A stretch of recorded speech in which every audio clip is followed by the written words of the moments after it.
प्यारे मित्रों, मैं रामानंद यादव मैथ हब खाबा की तरफ से आप सभी का हार्दिक स्वागत है। मैं आज वर्ग दसम का संस्कृत का द्वादशा पाठ कर्णस्य दानवीरता पाठ का लाइन बाय लाइन हिंदी अनुवाद करने जा रहा हूँ।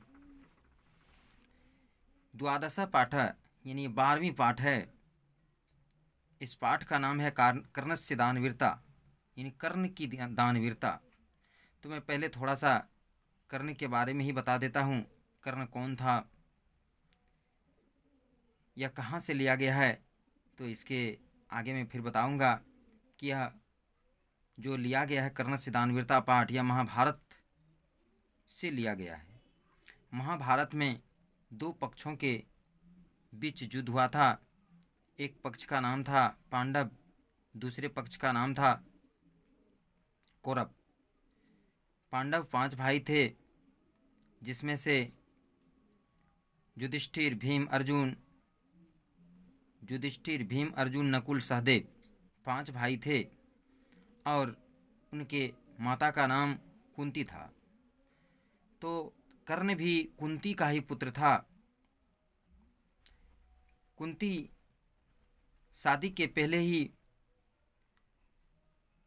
सूर्य भगवान से प्रार्थना करके और एक पुत्र की इच्छा प्रकट की, तो उसे एक पुत्र के रूप में कर्ण ही प्राप्त हुआ। लेकिन वह शादी के पूर्व, विवाह के पूर्व कर्ण का जन्म कुंती के द्वारा हुआ। तो लोक लाज इज्जत बचाने के ख्याल से कुंती ने उसे गंगा में प्रवाहित कर दिया और वह हस्तिनापुर के पास उसे गंगा से निकालकर और हस्तिनापुर में ही उनका पालन पोषण कर्ण पक्ष के तरफ से हुआ और अंत में वह कौरव पक्ष के तरफ से हुआ और अंत में वह कौरव पक्ष से ही महाभारत युद्ध में लड़ाई कर रहे थे। लेकिन वास्तव में वह पांडव का ही पहला भाई था, बड़ा भाई था, कुंती का पुत्र था।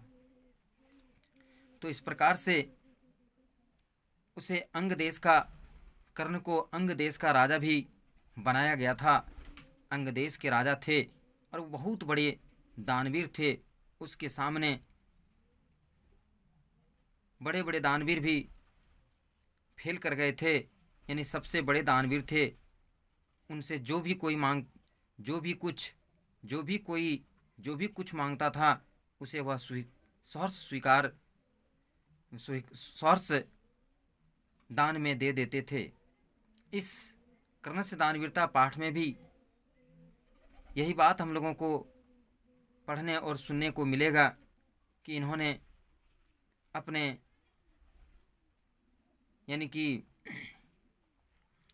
जिंदगी की परवाह न करते हुए भी इन्होंने अपने कवच कुंडल को, जो इनके शरीर में जन्म के समय से ही था, जिसे भेदने वाले कोई नहीं थे, उसे ही दान स्वरूप दे देते हैं।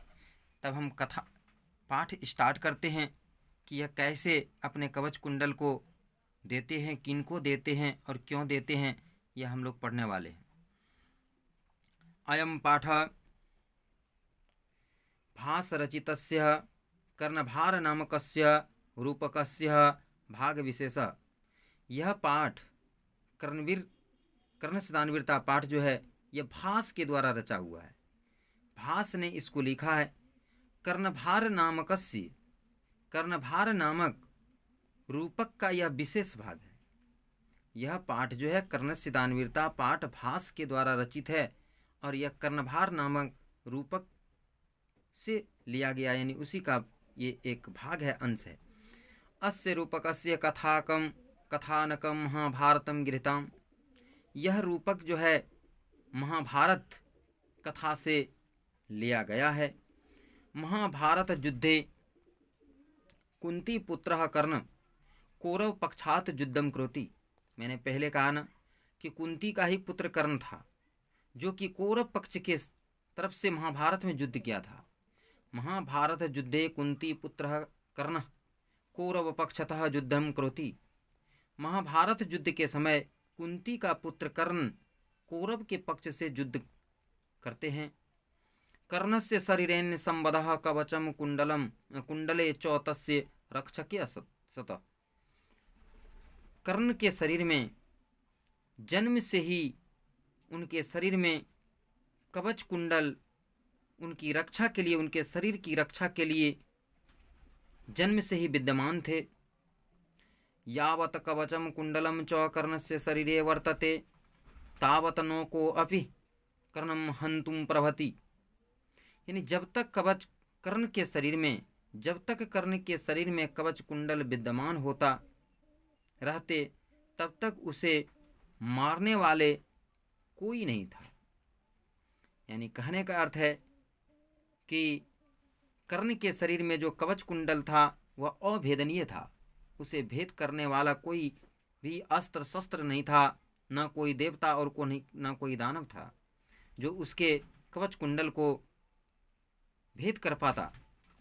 इसीलिए अतएव अर्जुनस्य सहायार्थम इंद्रः छलपूर्वकं कर्णस्य दानवीरस्य शरीरात् कवचम कुंडलम च गृह्णाति। इसीलिए अर्जुन की सहायता हेतु, यानी कौरव पक्ष में पांडव के ही 5 भाई में से एक अर्जुन थे, जिनके सहायता हेतु इंद्र भगवान ने छल पूर्वक दानवीर कर्ण के शरीर से कवच कुंडल को ग्रहण कर लेता है, यानी ले लेता है। लेकिन ऐसे नहीं, छल पूर्वक ले लेता है। अर्जुन की सहायता हेतु इंद्र भगवान छल पूर्वक दानवीर कर्ण के शरीर से कवच कुंडल ले लेता है। कर्ण स अमोदम अंगभूतम कवचम कुंडलम च ददाति। कर्ण जो है अपने कवच कुंडल को सहर्ष, यानी खुशी खुशी कवच कुंडल को दे देता है। भासस्य त्रयोदश नाटकानि लभ्यन्ते। भास के 13 नाटक हैं।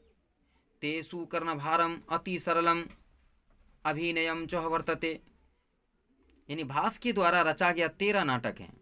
यह एक प्रकार का नाटक है। कर्ण से दानवीरता जो है एक नाटक है, तो भास के द्वारा यह लिखा गया नाटक है। और भास के लिखे गए 13 नाटक हैं। ये सब ऑब्जेक्टिव में पूछे जाते हैं कि भास के कितने नाटक थे, तो 13 नाटक उन्होंने लिखे थे। तेसु कर्णभारम, उसमें से कर्णभारम नामक नाटक जो था अति सरलम, यानी बहुत ही सरल था। अभिनयम च वर्तते, यानी इस नाटक का अभिनय करना जो है बहुत ही सरल था। इसलिए अधिकांश लोग जो है कर्ण से दानवीरता नाटक खेलते थे। ततः परिवेशति ब्रह्मण रूपेण शक्र। उसके बाद क्या होता है, ब्रह्मण के रूप में शक्र जो है कर्ण के यहाँ प्रवेश करता है। शक्र इंद्र भगवान को कहा गया है। शक्र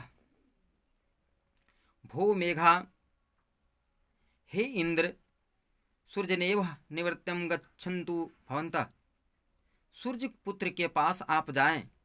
कर्ण मुह गम्यम, कर्ण के पास जाकर कहता है, भो कर्ण, हे कर्ण, महात्राम भिक्षाम याचे। वह ब्राह्मण जो है कर्ण के समीप जाता है, कर्ण के नजदीक जाता है और कहता, हे कर्ण, महात्राम भिक्षाम याचे, मुझे बहुत बड़ी भिक्षा चाहिए, यानी मैं बहुत बड़ी भिक्षा मांगता हूँ। कर्ण दृढ़म प्रतो अस्मि भगवन। कर्ण कहता है, मैं अति प्रसन्न हूँ भगवन, मैं बहुत ही खुशी हूँ भगवन। कर्णो भवन्तमय सम नमस्करोमि। मैं कर्ण आपको नमस्कार करता हूँ, आप हमारे नमस्कार को स्वीकार करें।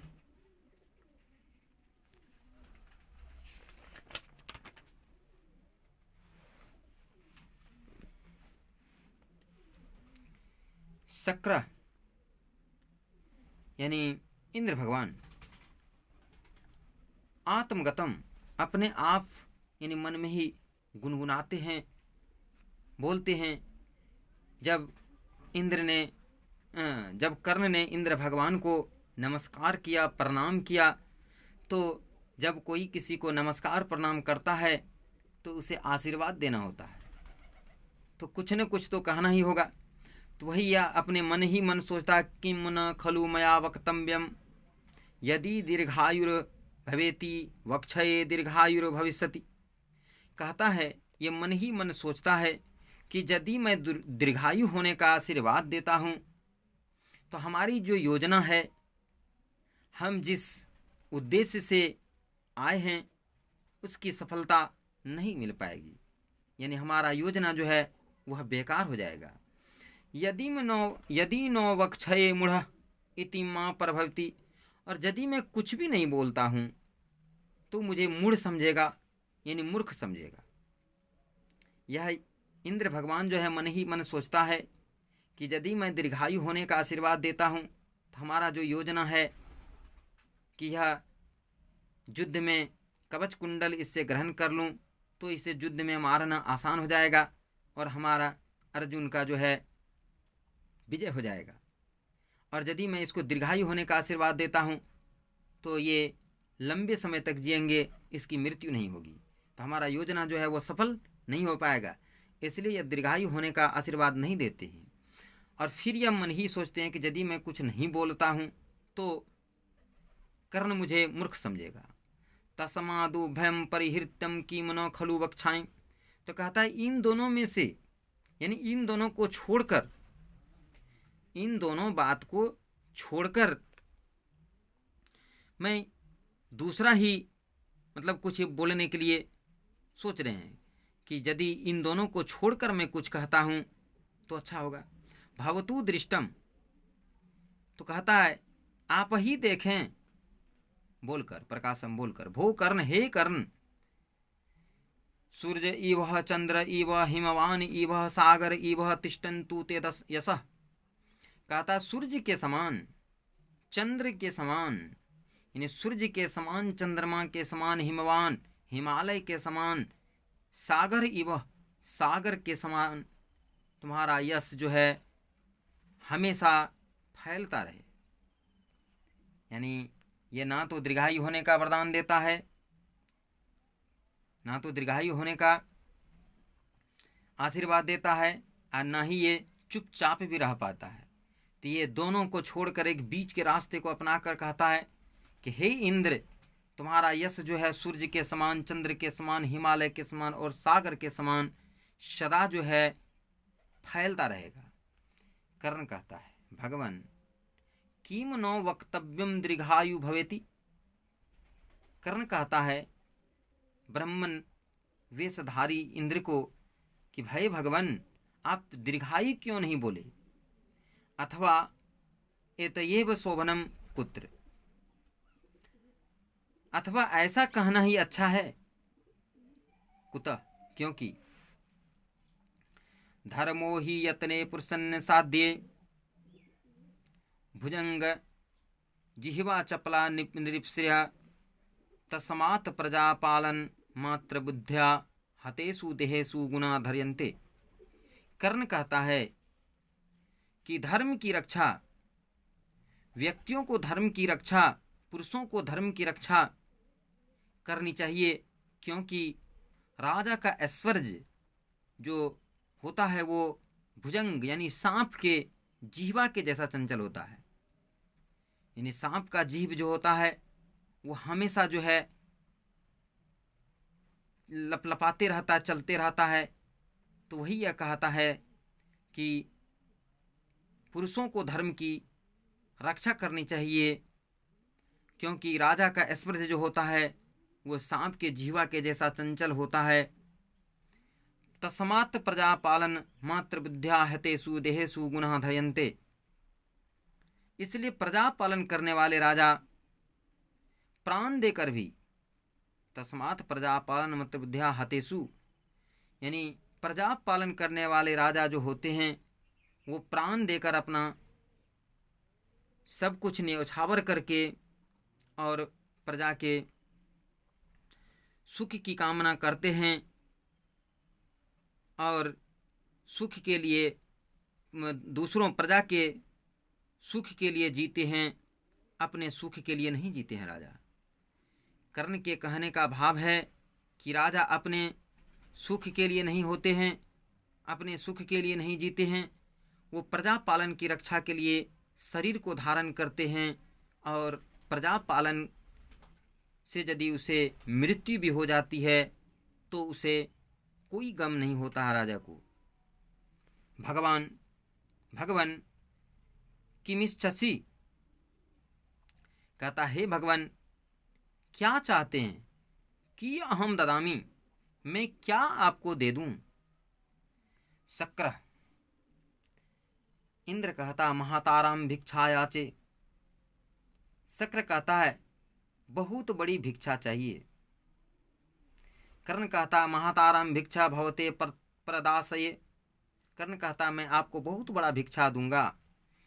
शालंकारम गो सहस्त्रम ददामी, यानी अलंकार सहित, अलंकार यानी आभूषण सहित हजारों गाय दे देता हूं।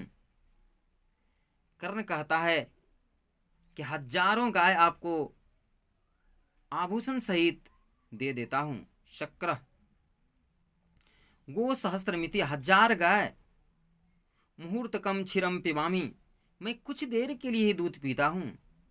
यानी इंद्र भगवान का कहना है कि मैं इतनी गाय लेके क्या करूंगा, हजारों गाय की आवश्यकता मुझे नहीं है, मैं तो थोड़ी देर के लिए दूध पीता हूं। नेक्षामी कर्ण, नेक्षामी नहीं चाहिए कर्ण, नहीं चाहिए। कर्ण, किम नेक्षति भवान, कहता आप क्या चाहते हैं भगवान। इदमपि सुरिताम, तो यह भी सुनिए। बहुशस्त्रम बाजीनाम ते ददामी, यानी हजारों घोड़े आपको दे देता हूं। शक्र कहता है, यानी इंद्र भगवान कहता अश्वमिति, इतने घोड़े। मुहूर्तकम आरोह्यम, मैं थोड़ी देर के लिए सवारी करता हूं। कहने का अर्थ है कि मैं थोड़ी देर के लिए घोड़ा पर चढ़ता हूं। इतनी घोड़ी लेकर मैं क्या करूंगा, मुझे इतनी घोड़ी की आवश्यकता नहीं है। नेक्षामी कर्ण, नेक्षामी नहीं चाहिए कर्ण, नहीं चाहिए। कर्ण कहता है फिर किम नेक्षति भगवान, आप क्या चाहते हैं। अन्यदपि सुरिताम, यानी इसके अलावा भी सुनिए, मैं क्या देने जा रहा हूं, इसके अलावा भी आप तो सुनिए। वारणा नामनेकम वृंद अपि ते ददामी, यानी हाथियों का झुंड, वृंद मैंने होता है झुंड, हाथियों का झुंड, समूह, हाथियों का एक बहुत बड़ा समूह दे देता हूं। शक्र कहता है, इंद्र भगवान कहता है गजमिति, हाथियां, हाथी ही। मुहूर्तकम आरोह्यम आरोहामी, यानी मैं थोड़ी देर के लिए हाथी का सवारी करता हूं।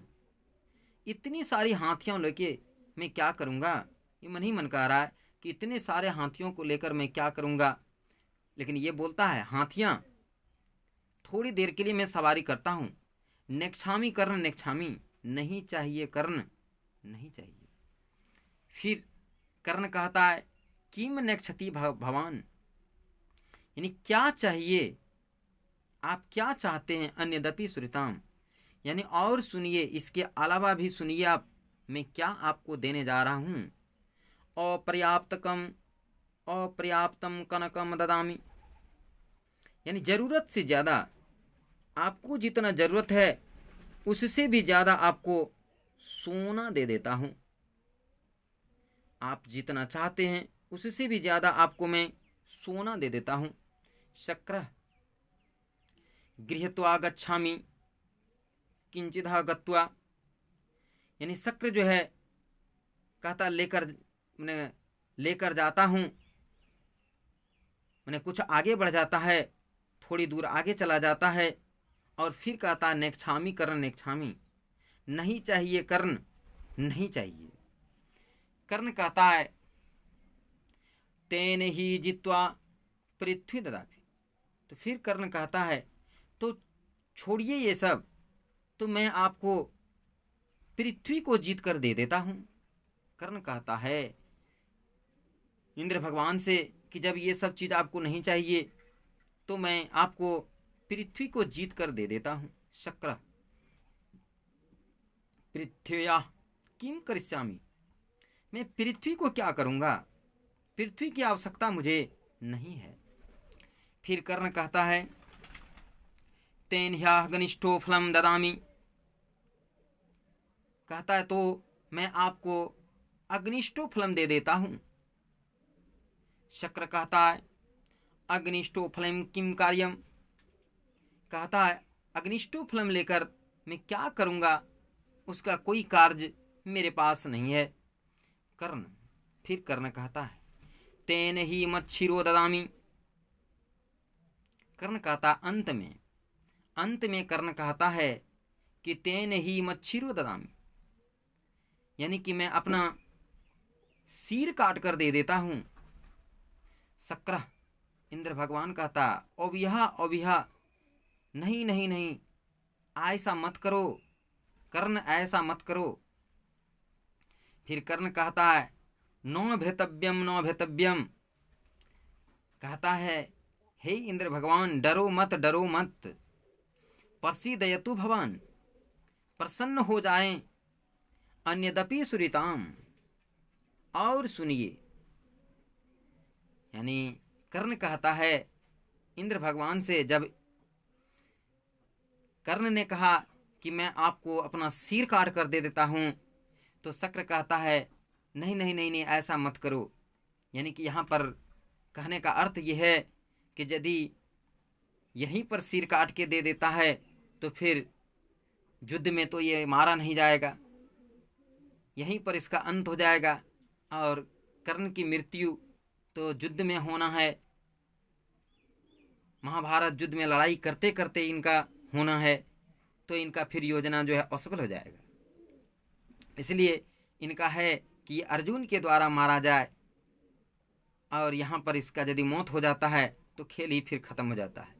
तो इसीलिए जो है यहाँ पर इसको मना करता है, और जब मना करता है कि नहीं सिर काट कर मत दो, तो कर्ण समझ जाता है कि ये डर रहा है, तो कहता है नहीं डरिए नहीं, अब जो मैं देने वाला हूँ उससे आप प्रसन्न हो जाएंगे, खुश हो जाएंगे।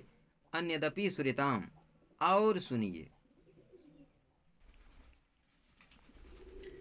अंगे सहैव जनितम मम देह रक्षा, देवासुरे सुर अपि न भेद मिध्यम सहस्त्रे, देयम तथापि कवचम सह कुंडलाभ्यम, प्रीत्यः मया भगवते रुचितम यदि स्यात्।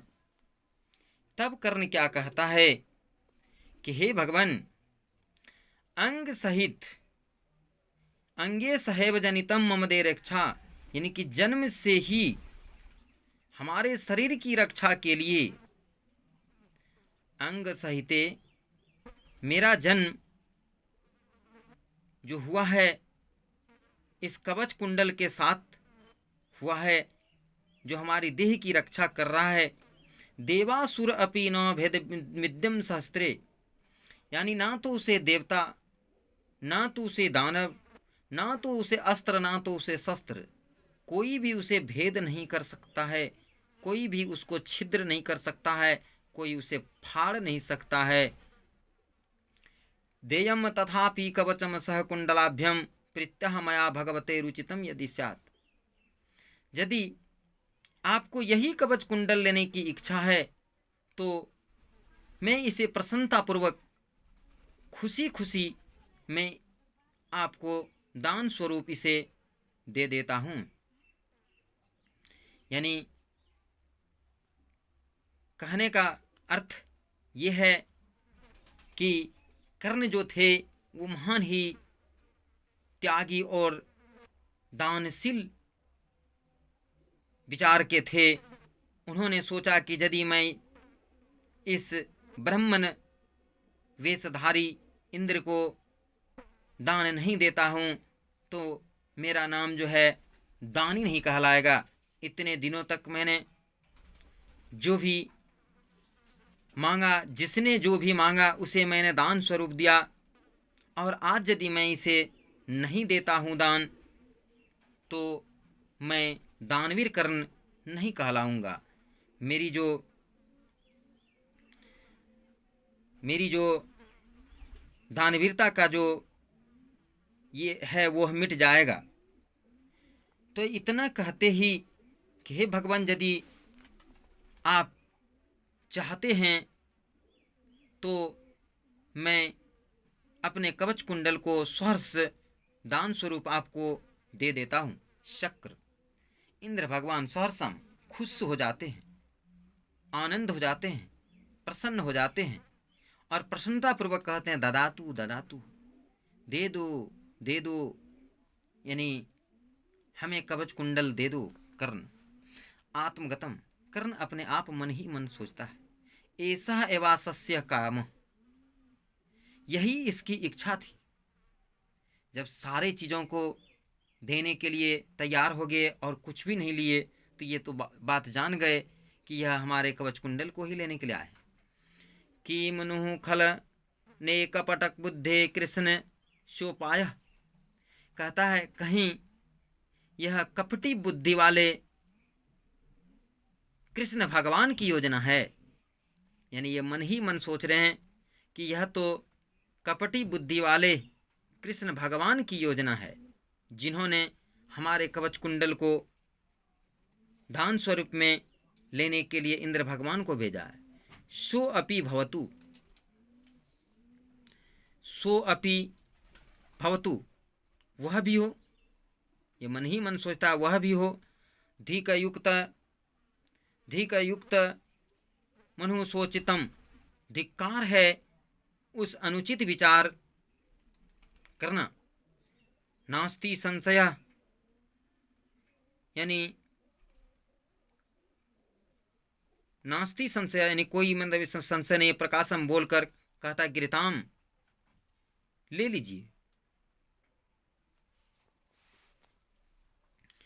यानी कर्ण जो है उसको कर्ण इंद्र भगवान को कवच कुंडल देने के लिए कह देता है कि यह ले लीजिए, बोलकर कह देता है सुनाकर।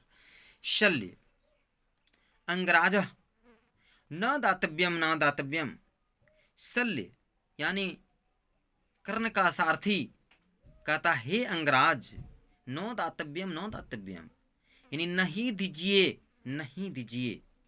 शल्य ने अंगराज यहाँ पर कहा, मैंने पीछे बता चुका हूँ कि अंग देश के राजा थे। कर्ण अंग देश के राजा थे, इसलिए इसे अंगराज कहा जाता था। अंग देश के राजा को अंगराज कहा जाता था। तो वही उन्होंने यहाँ पर अंगराज शब्द से संबोधित किया, क्या हे अंगराज, नहीं दीजिए नहीं दीजिए, यह कवच कुंडल जो है मत दीजिए। कर्ण कहता है शल्यराज, शल्यराज आलमलम बारयुतम, मुझे मत रोको। अपने सारथी से कहता है कर्ण कि मुझे मत रोको। पश्य, देखो, शिक्षा क्षयम गच्छति काल पर्ययात, यानी शिक्षा का क्षय, शिक्षा का विनाश हो जाता है। कब? समय बीतने के बाद। समय बीतने के बाद काल पर्ययात, समय बीतने के बाद शिक्षा का क्षय हो जाता है, शिक्षा समाप्त हो जाता है। सुबद्ध मूला निपतंती पादपा, सुबद्ध मूला, मूला माने होता जड़, सुबद्धा माने सुदृढ़ मजबूत, मजबूत जड़ वाले पादपा माने पेड़ पौधे, निपतंती माने धाराशायी हो जाते हैं। समय बीतने के बाद मजबूत जड़ वाले पेड़ पौधे भी धाराशायी हो जाते हैं। जलम जल स्थानगतम च शुष्यति, जल यानी पानी, जब जल एक स्थान से दूसरे स्थान पर जाते हैं, नदी का जल, समुद्र का जल एक जगह से जब दूसरे जगह जाते हैं तो वो भी सूख जाते हैं, सोख लिए जाते हैं। हुतम च दतम च तथैव तिष्ठति, हुतम मन हवन किया गया, दतम दान किया गया, यानी हवन से प्राप्त पुण्य और दान देने से जो पुण्य की प्राप्ति होती है, तथैव तिष्ठति, वह हमेशा के लिए रहता है, वह कभी भी मिटता नहीं है, सब दिन के लिए वह टिका हुआ रहता है, उसका नाश नहीं होता है। तस्मात् गृहताम निकृत्यम ददाति। और इतना कहने के बाद वह अपना कवच कुंडल जो है दे देता है। तो इस प्रकार से इसका कहने का अर्थ है, इस श्लोक का कहने का अर्थ है कि संसार में सुकर्म ही अमर रहता है, अच्छा कर्म करने से ही वह अमर रहता है, उसका कभी विनाश नहीं होता है। और बाकी सारे चीज़ों की नाश हो जाती है समय बीतने के बाद, यानी शिक्षा का नाश समय बीतने के बाद, बड़े बड़े वृक्षों की जड़ें मजबूत होने के बाद भी धाराशायी हो जाते हैं। जल जब एक स्थान से दूसरे स्थान जाते हैं तो वह भी सूख जाते हैं। लेकिन हवन करने से जो पुण्य की प्राप्ति होती है, दान करने से जो पुण्य की प्राप्ति होती है, यह कभी खत्म नहीं होता है, इसे कोई नहीं मिटा सकता है। इसलिए यह जो मैं दान देने जा रहा हूँ, यह जो है हमेशा हमेशा के लिए रहेगा, इसे कोई मिटा नहीं सकता है, यह सदा स्थिर रहता है। इसलिए मैं इस दान को देता हूँ। और उन्होंने अपने कवच कुंडल को दान स्वरूप दे देता है। इस प्रकार से यह पाठ समाप्त होता है। मैं आशा करता हूँ कि आप लोगों को यह बहुत अच्छा लगा होगा। अब मैं इसके आगे इस पाठ से रिलेटेड ऑब्जेक्टिव क्वेश्चन को भी सॉल्व कर रहा हूँ। ध्यानपूर्वक आप लोग आगे सुनेंगे।